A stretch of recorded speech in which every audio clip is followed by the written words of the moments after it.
Vossa Excelência. Em parte é bondade de Vossa Excelência. Vossa Excelência que tem uma cruzada nacional extraordinária.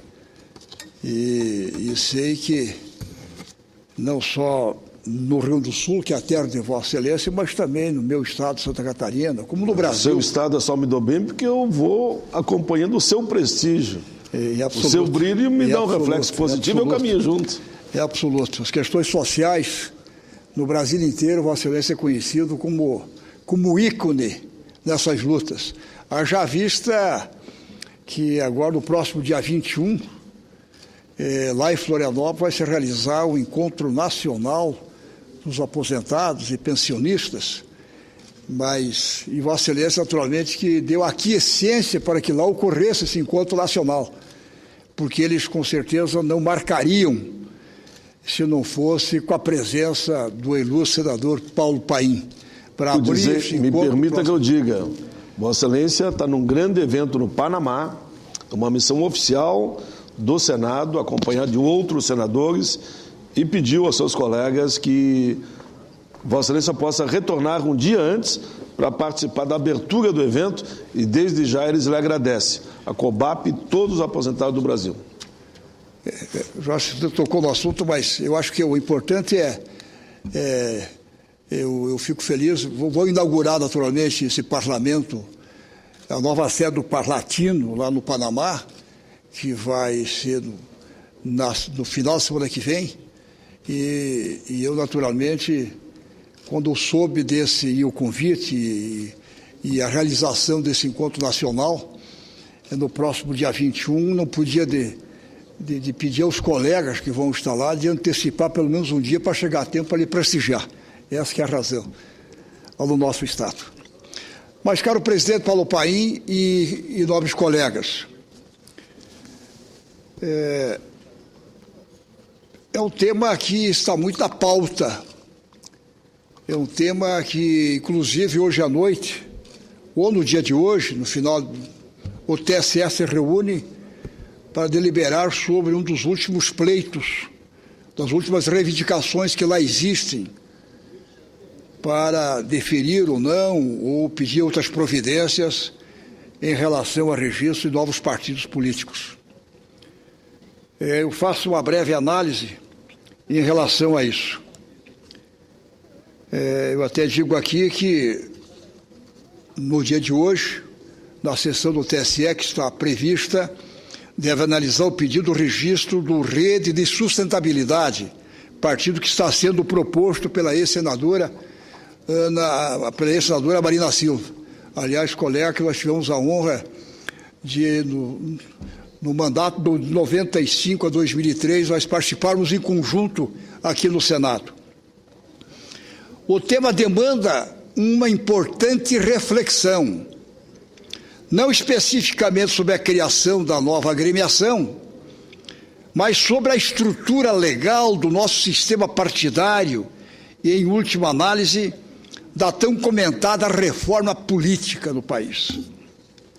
Inicialmente, ressalte-se o direito da ex-senadora, reforçado por milhares de assinaturas em todo o Brasil, centenas de milhares de assinaturas, de fundar uma nova agremiação.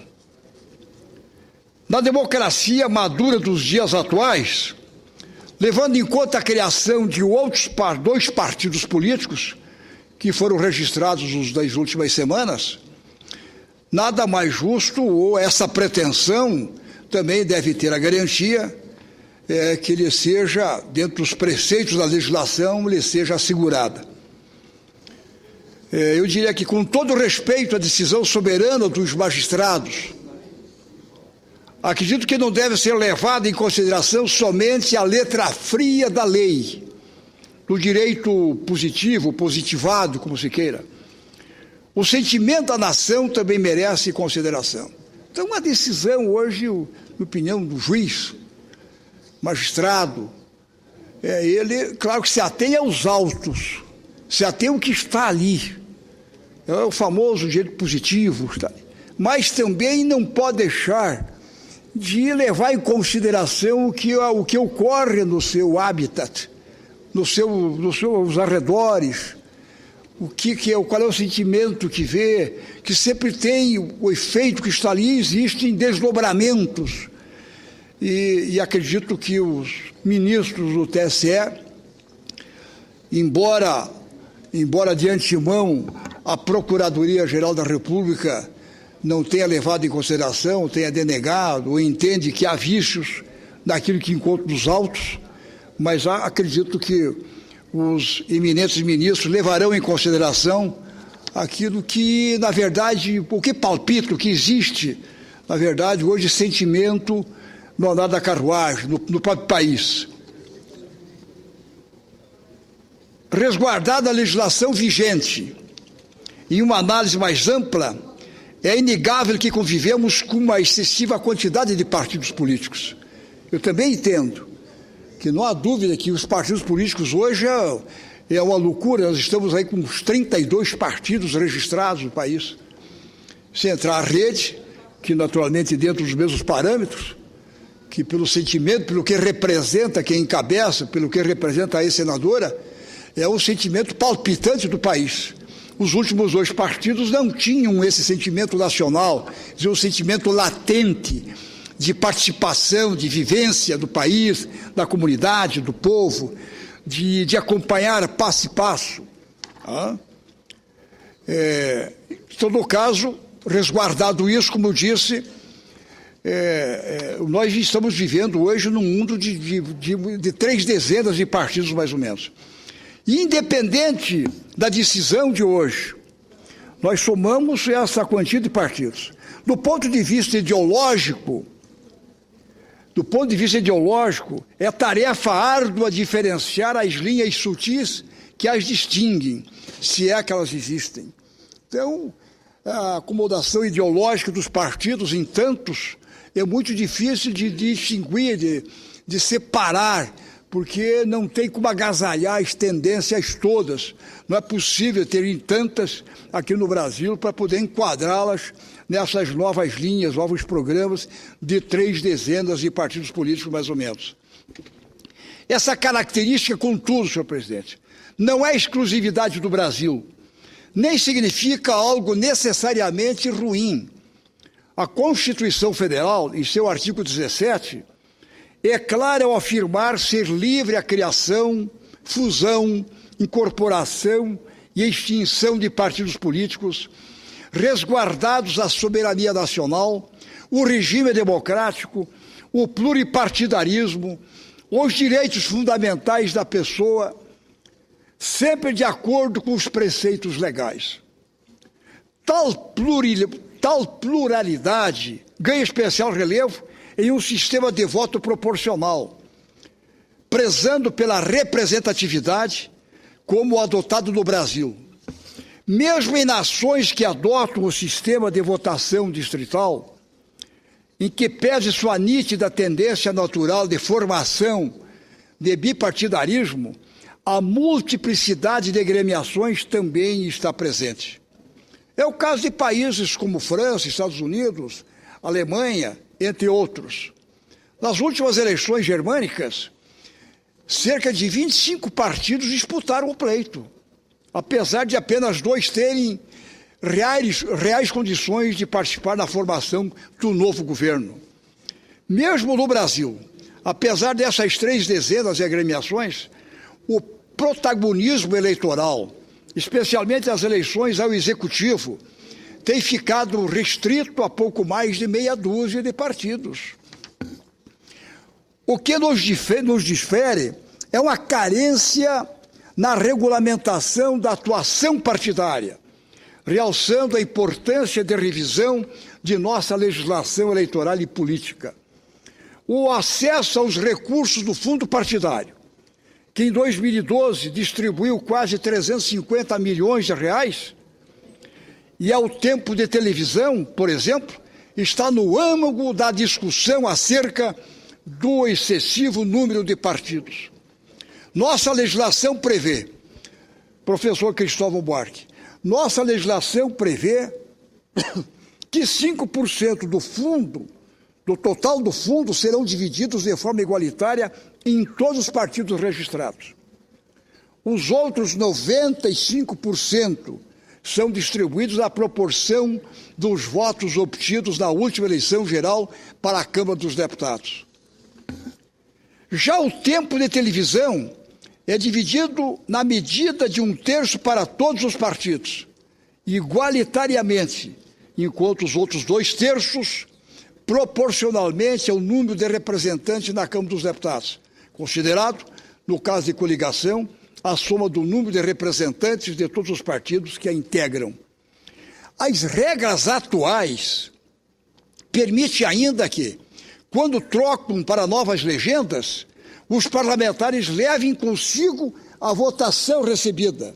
Com isso, as novas agremiações já nascem com determinado número de parlamentares e quantidade de votos, inflando artificialmente sua participação na divisão total do eleitorado.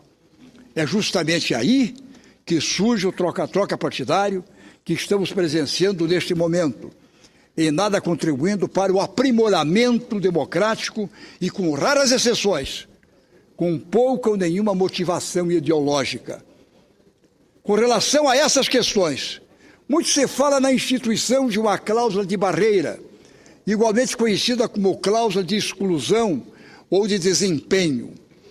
Trata-se de uma nova norma que impede ou restringe o funcionamento parlamentar ao partido que não alcançar determinado percentual de votos e seu acesso a recursos do fundo partidário e tempo de televisão. O Congresso aprovou um dispositivo que posteriormente foi considerado inconstitucional pela unanimidade dos ministros do Supremo Tribunal Federal, sob o argumento de que prejudicaria os pequenos partidos. A regra determinava que os partidos com menos de 5% dos votos nacionais não teriam direito à representação partidária e não poderiam indicar titulares para as comissões, incluindo CPIs, como comissões parlamentares de inquérito. Também não teriam direito à liderança ou cargos na mesa diretora. Além dessas restrições, perderiam recursos do fundo partidário e ficariam com tempo restrito de propaganda eleitoral com rede nacional de rádio e TV. Outros tantos temas estão diretamente relacionados. Inegavelmente, é preciso repensar as atuais regras de fidelidade partidária, que hoje permitem a chamada portabilidade, senador Álvaro Dias. É esse mecanismo, senhor presidente, que permite aos parlamentares migrantes levarem consigo os votos e, por conseguinte, recursos e tempo de TV que estimula o troca-troca e enfraquece os partidos existentes. Vemos como essencial o estabelecimento de um limite de reeleições também para o Poder Legislativo, para que ninguém se perpetue ad eternum no poder. Defendo, inclusive, que tal regra seja estendida a associações e entidades de cunho privado que recebam recursos públicos. O céu não pode ser o limite, o firmamento não pode ser o limite. Em seguida, senhor senador, o financiamento de campanha é tema inafastável.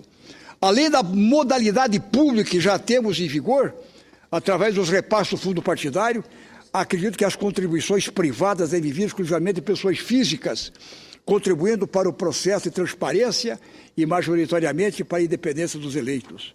As eleições proporcionais, por seu turno, devem seguir um modelo de voto distrital misto. Dessa forma, garantimos mais representatividade regional, sem comprometer a pluralidade representativa, fruto do sistema proporcional. O Poder Legislativo não pode mais adiar essa discussão, senhor presidente.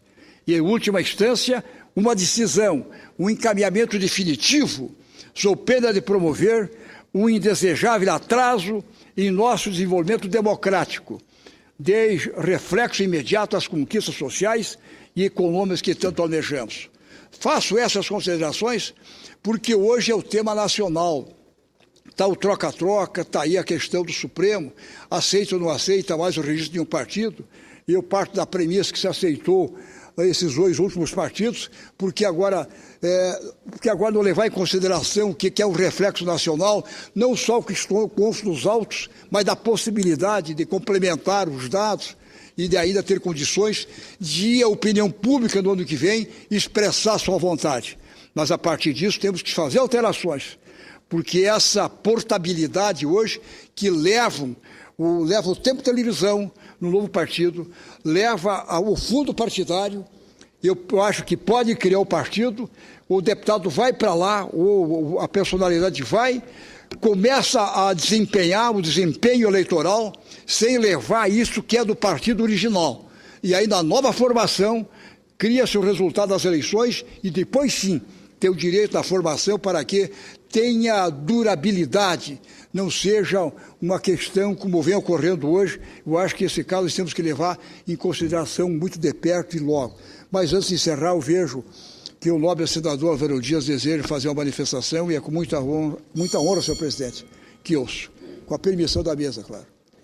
Muito bom ouvi-lo, senador Castilho Moldaner, sobre esse tema, com a lucidez que se exige nesse momento e que nós devemos estar realmente envergonhados, né, com o que está se passando. Esse balcão de negócio escandaloso, né, com as siglas partidárias sendo leiloadas, verifica-se quem paga mais, quem paga menos, para onde se vai ou não vai.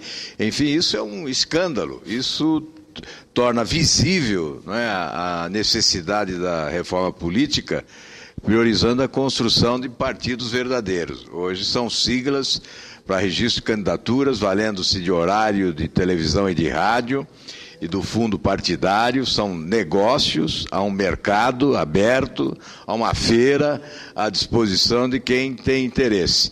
É evidente que nós não podemos aceitar isso, as pessoas de bem do Brasil não aceitam isso, isso não é atividade política respeitosa, isso é uma afronta à inteligência das pessoas no Brasil, isso é a picaretagem política explícita e nós estamos sendo coniventes porque estamos permitindo que isso ocorra, porque não fazemos reforma política, porque estamos há tantos anos discutindo sem oferecer ao país o modelo político adequado com as exigências do povo brasileiro nesse momento. Parabéns a Vossa Excelência, que é mais um que se soma nessa trincheira em defesa de uma reforma de verdade. Ao encerrar, eu quero recolher a parte de Vossa Excelência, senador Álvaro Dias, e manifestar essa preocupação.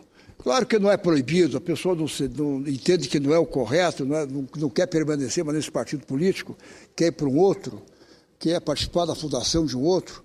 Tudo bem que vá, mas não pode ter o direito de levar a votação e o tempo de televisão que foi conquistado na sua origem, no partido em que ele foi eleito, por aquele período que o partido lhe deu legenda e ele chegou a ter um mandato, e esse partido tem uma aquisição, ele tem um tempo de televisão, ele tem o fundo partidário que ajudou, mas ele sai para participar num outro e leva esse tempo, ele pode ir, mas começa a luta, começou o partido, e ele, sem levar o tempo de televisão e o fundo partidário, ele começa a trabalhar da nova legenda, e aí ele disputa a eleição, e aquilo que ele somar, isso vai ter direito, claro, vai ter direito depois no fundo partidário, da representação, no tempo de televisão. Eu acho que essa questão nós precisamos encarar com brevidade para nós colocarmos alguma coisa mais firme, mais perene na questão de partidos políticos. Muito obrigado, senhor presidente, principalmente pela tolerância de Vossa Excelência e dos pesados colegas que estão inscritos para falar, inclusive, logo em seguida.